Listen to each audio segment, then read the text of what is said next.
Hello everyone, welcome to Legal Corpus, and today we are going to deal with the concept plaint and written statement which is given in order 7 and order 8 respectively. So plaint and written statement are the part of pleading and pleading is given in order 6.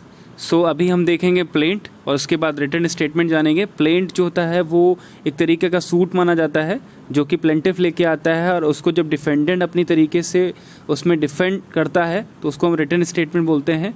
Plaint का जो answer होता है उसको written statement बोला जाता है जो कि ऑन पॉइंट जो प्लेंट में पॉइंट होते हैं उन्हीं का जो रिवर्ट बैक करता है और उन्हीं पॉइंट पे या तो असर्ट करता है या तो उस चीज़ को रिजेक्ट करता है या तो एक्सेप्ट करेगा या रिजेक्ट करेगा. उन्हीं पॉइंट पे जो प्लेंट लाया गया है उसको हम रिटन स्टेटमेंट बोलते हैं. तो चलिए देखते हैं प्लेंट और उसके बाद रिटन स्टेटमेंट. प्लेंट ऑर्डर 7 में दिया गया है और इसमें जो पहला रूल 1 to 8 है वो पर्टिकुलर्स ऑफ प्लेंट है. पर्टिकुलर्स ऑफ प्लेंट का मतलब है कि जो चीज़ जो प्लेंट में दी होती हैं उनको जो है रूल 1 से लेके 8 तक की जो प्रोविज़न है वो डील करते हैं, जिसमें से देख लेते हैं क्या क्या होता है. Name of court in which suit is brought, जिस कोर्ट में वो लाया गया है उसका नाम होना चाहिए. Name, description and place of residence of plaintiff, जी प्लेंटिफ कहाँ रहता है उसका सब डिस्क्रिप्शन होना चाहिए और नाम और डिटेल. फिर डिफेंडेंट का होना चाहिए डिटेल, जैसे नाम, उसका प्लेस ऑफ रेजिडेंस. तो डिफेंडेंट की जो डिटेलिंग होती है वो वहाँ पे होना चाहिए. Facts constituting the cause of action, cause of action जो है वो मेंशन होना चाहिए. और relief claim by the plaintiff, सबसे मेन चीज़ होती है, इंपॉर्टेंट पार्ट है एक प्लेंट का कि उसमें जो प्लेंटिफ की रिलीफ है वो मेंशन होनी चाहिए. Fact showing that court has jurisdiction, पहली दूसरी बात ये कि जुरिडिक्शन कोर्ट के पास है कि नहीं है, आउट ऑफ जुरिडिक्शन तो नहीं है, तो इस चीज़ का मेंशन होना ज़रूरी है. फिर आता है रूल 9. रूल 9 होता है एडमिशन ऑफ प्लेंट. तो एडमिशन जब ये एक प्रोसीजर माना गया है जिसमें अगर पर्टिकुलर्स ऑफ प्लेंट होने के बाद ये सारी चीज़ें जो रूल 1 to 8 दी गई हैं वो कंप्लीट होने के बाद अगर प्लेंट को एक्सेप्ट करती है कोर्ट, एडमिट करती है, तो उसकी कॉपी जो है और रिक्वेसाइट फ़ीस के साथ 7 दिन के अंदर उसको वो चीज़ कोर्ट में पेश करनी होती है. तो उसको बोलते हैं एडमिशन ऑफ प्लेंट. और रूल 10 देख लेते हैं. रिटर्न ऑफ प्लेंट बोलता है और बेसिकली जब कोई जुरिडिक्शन एक्सीड कर जाता है या उस कोर्ट का जुरिडिक्शन नहीं होता है, प्रॉपर कोर्ट में जब प्लेंट नहीं फाइल होता है, सूट नहीं फाइल होता है, तो वो कोर्ट जो है उस प्लेंट को वापस कर देती है, रिटर्न कर देती है और प्रॉपर कोर्ट में फाइल करने के लिए एज अ फ्रेश सूट बोलती है. तो इसको बोलते हैं return of plaint.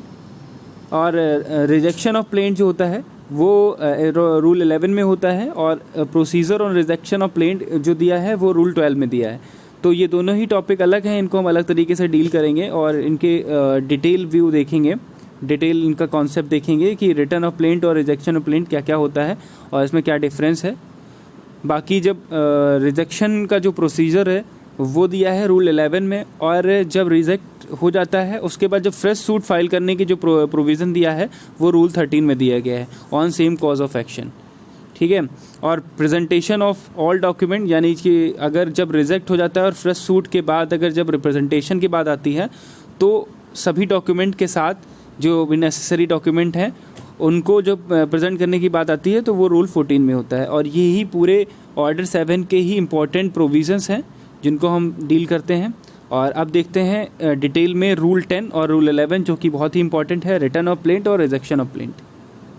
Order 7 rule 10 return of plaint के बारे में बोलता है और ये बोलता है कि किसी भी स्टेज पे सूट को रिटर्न किया जा सकता है और कोर्ट किसी भी स्टेज पे वापस कर देगी और यह बोलते हुए कि ये प्रॉपर कोर्ट नहीं है इस सूट के लिए, इस प्लेंट के लिए, तो आप इस चीज़ को दूसरी प्रॉपर कोर्ट में इंस्टीट्यूट करिए जहाँ पे इसको होना चाहिए.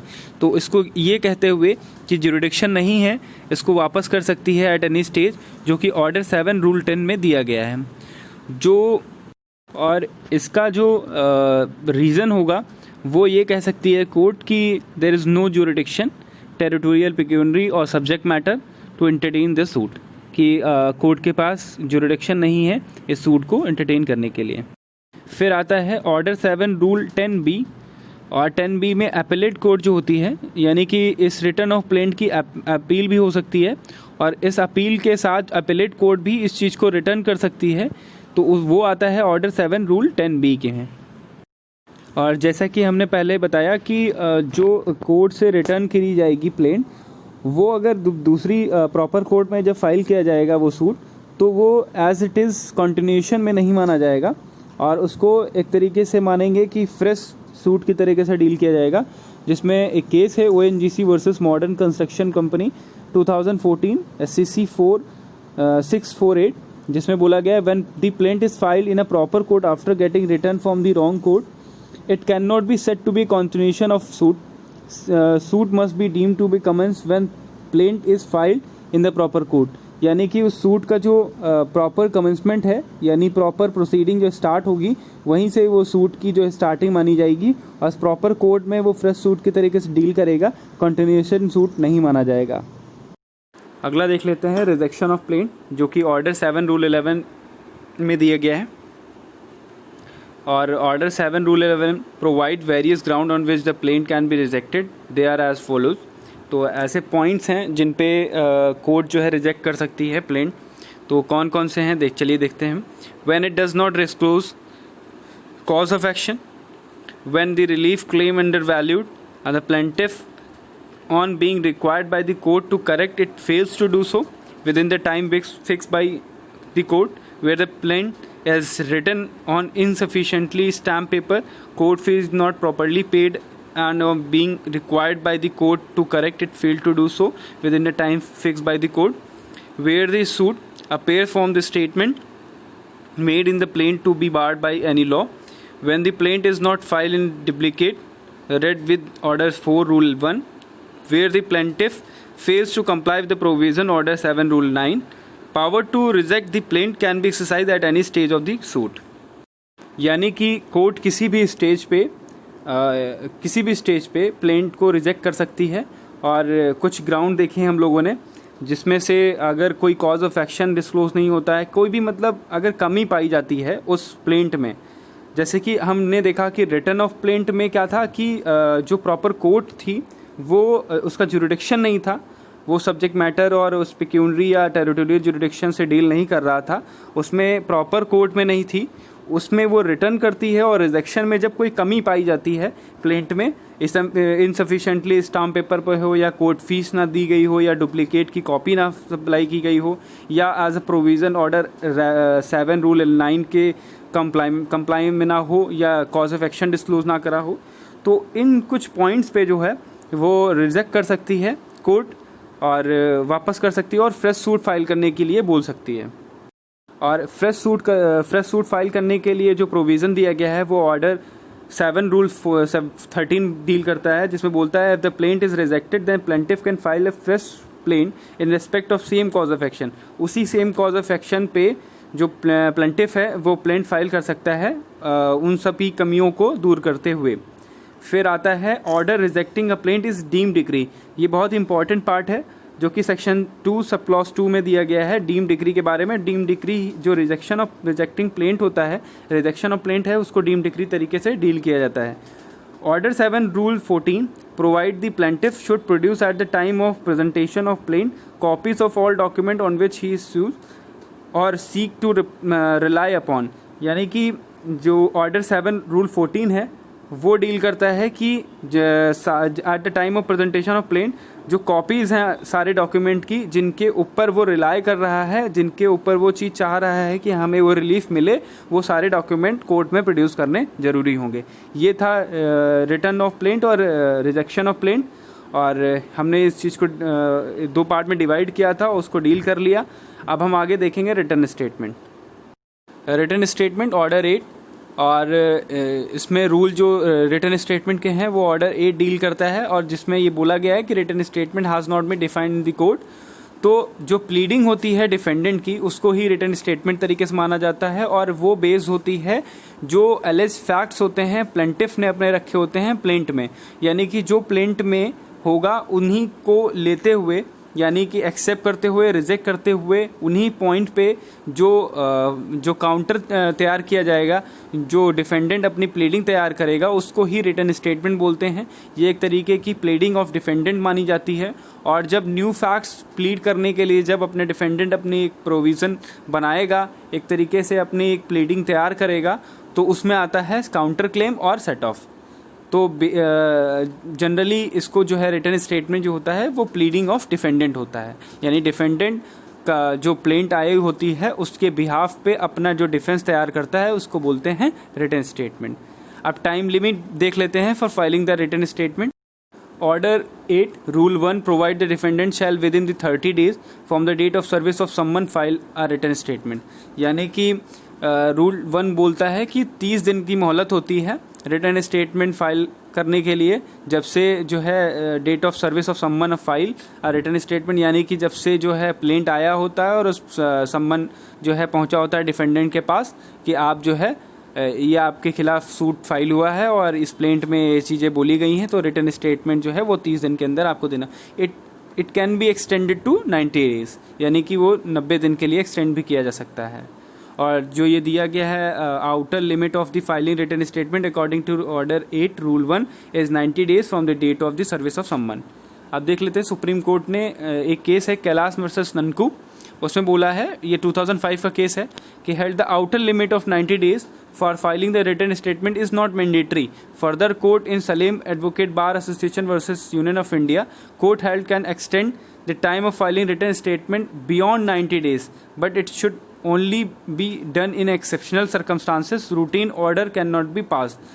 The court harmoniously construed order 8 rule 1 9 and 10। यानी कि दो केस थे, कैलाश वर्सेस ननकू और सलीम बार एडवोकेट एसोसिएशन।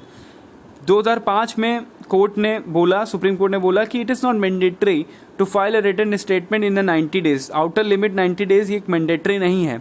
और उसी को लेते हुए Salem advocate bar association union of India 2005 में बोला कि इसको भी एक्सटेंड किया जा सकता है, यानी कि 90 डेज के बियॉन्ड भी जाया जा सकता है, और ये बस एक्सेप्शनल केस में होगा।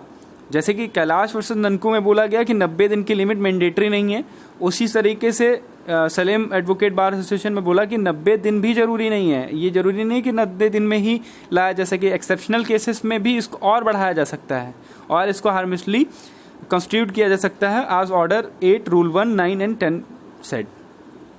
all the general rule of pleading mentioned in order 6 apply to written statement। अब स्पेसिफिक डिनायल और डीम्ड एडमिशन देख लेते हैं क्या है। ऑर्डर 8 रूल 3 और 4 state that denial should be specific, defendant should not deny the allegation evasively but answer the point in the substance.